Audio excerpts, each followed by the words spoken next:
विद्यार्थियों, चैप्टर में आगे बढ़ रहे हैं। अब तक जो सीखा, पहला ग्रुप था चंडाल चौकड़ी, अचल, पारंपरिक और एक दूसरे में बदलना। दूसरा ग्रुप था लास्ट पर पासे फीसद, वो पूरा किया। तीसरा ग्रुप था जीवन निर्वाह लागत निर्देशांक, जिसमें दो पद्धति होती है, कुल खर्च की और पारिवारिक, दोनों देखा। और उसके अंदर फिर लास्ट में हमने उसमें इकाई वाला भी देखा। अब हम आगे बढ़ते हैं। आप लोग निकाल लीजिए एफ का छठा प्रश्न। एफ का छठा प्रश्न जो है वो सॉल्व करेंगे। एफ के छठे प्रश्न में है क्या, पहले वो देखें। तो समूह दिया है पांचों: भोजन, ईंधन, निवास, कपड़ा और फुटकर। उसमें डब्ल्यू दिया हुआ है 31, 14, 22, 10, 23। फिर सूचकांक दिया है। अब दो सूचकांक दिए तो इसको 1 बोल देते हैं।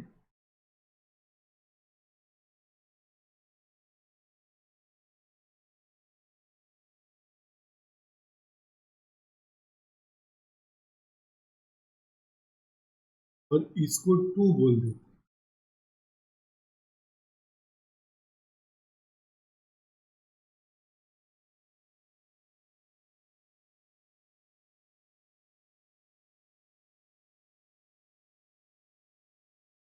अब ये क्या कह रहा है वो बता।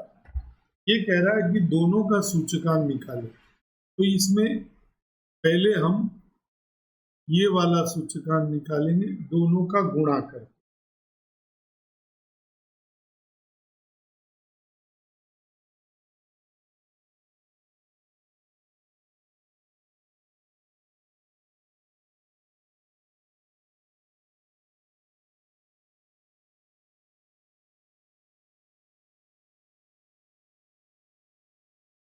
देखिए, इसका जो टोटल है वो तो 100 है।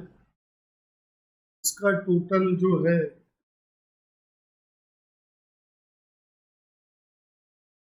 अब अपना पहला आएगा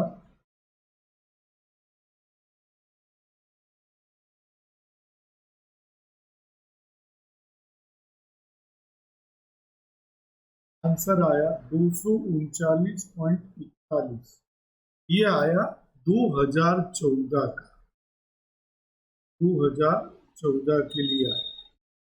अब आ रहा है 2015 के लिए। फिर से इसको I2W करें, इसका और इसका गुणा करेंगे।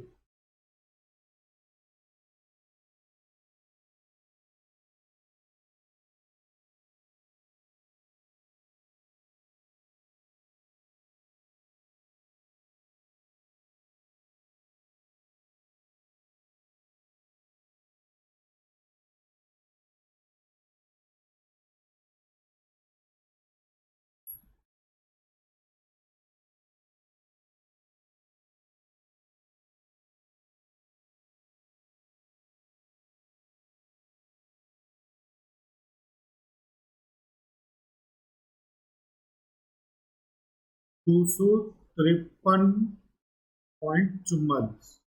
अब कितनी वृद्धि हुई?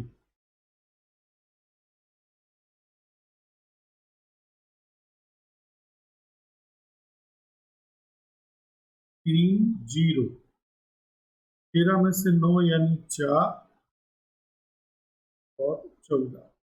कितनी कितने की वृद्धि हुई? अब इसको प्रतिशत में बदलना है कि कुल सूचकांक था पिछला 239.41, वृद्धि 14.03। तो 100 पर कितना? प्रतिशत निकालने का ये तरीका। 14.03 गुणा 100/239.41 तो आएगा 5.86% वृद्धि हुई।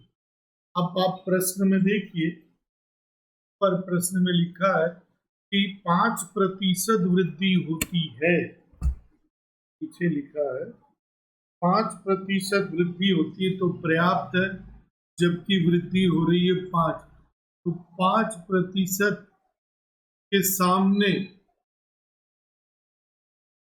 5.86 वृद्धि हो रही है, तो इसके मूल्य में मतलब आवक में 5% वृद्धि, मूल्य में 5.86% वृद्धि, तो आपको लिखना है कि 0.86% वृद्धि इतनी कम है, शॉर्ट है, मतलब ये वृद्धि जो इनकी आवक में हो रही है ये अपर्याप्त है, क्योंकि कम से कम 5.86% वृद्धि होनी चाहिए।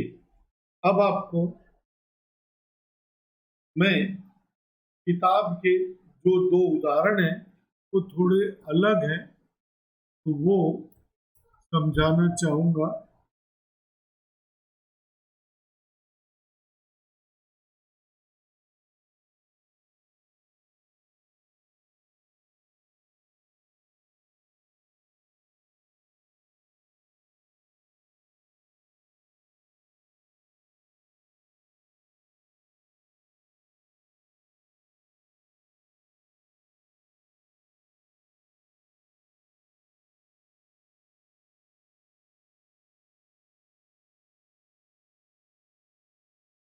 तो वो दोनों उदाहरण जो मैं समझाना चाह रहा था वो मैं अगले लेक्चर में समझा देता हूँ, क्योंकि वो उड़ गया है, इसलिए बाद में किताब नहीं खुल रही है, तो किताब के साथ में अगले लेक्चर में समझाता हूँ। धन्यवाद।